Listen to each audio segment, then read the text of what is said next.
அடுத்து மகர ராசி. ராசிநாதனே வெற்றி ஸ்தானத்துல 3ல இருக்காரு. ரொம்ப விசேஷமான அமைப்பு. 3, 12 கூடிய குரு 6ஆம் இடத்துல இருக்கிறது அவ்வளோ கெடு விஷயம் சொல்ல முடியாது. 12ஆம் அதிபதி 6ஆம் இடத்துல இருக்கிறது விபரீத ராஜயோகம்னு சொல்லுவாங்க. உங்க ஜாதகத்துக்கு அதாவது மகர ராசிக்கு சுக்கிரன் தாங்க யோகாதிபதி. யோகாதிபதி 4ல உட்கார்ந்துருக்கிறது வேற என்ன வேணும் உங்களுக்கு? நல்ல லக்ஸரி, நல்ல கம்ஃபர்ட்டு எல்லாமே கொடுப்பாரு. மகர ராசி நேர்களுக்கு ராசிநாதன் சனி சிறப்பா இருக்காரு.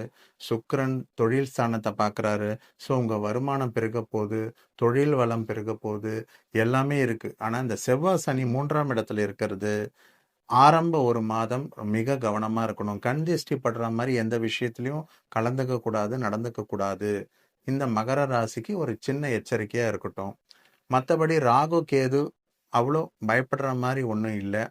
ஸோ இந்த ஜாதகத்துக்கு ராசிநாதன் சனியும் குருவும் சுக்கிரனும் மிக சிறப்பாக இருக்கு. 100க்கு 75% இந்த மகர ராசி நேர்களுக்கு கொடுக்கலாம்.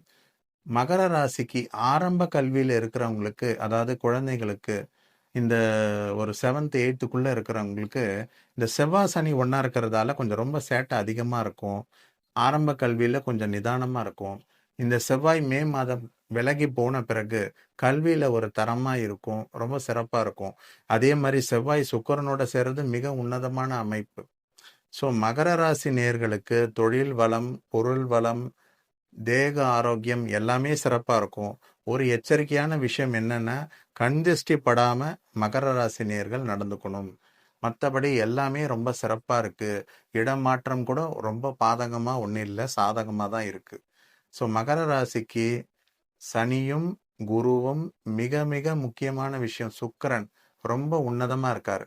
அடுத்து உங்களுக்கு பூர்வ புண்ணிய ஸ்தானம் 5ஆம் இடத்துக்கு வர்றாரு சுக்கிரன். அது கூட நல்லா தான் இருக்கு. இந்த தமிழ் புத்தாண்டு மகர ராசிக்கு ரொம்ப சிறப்பா இருக்கு.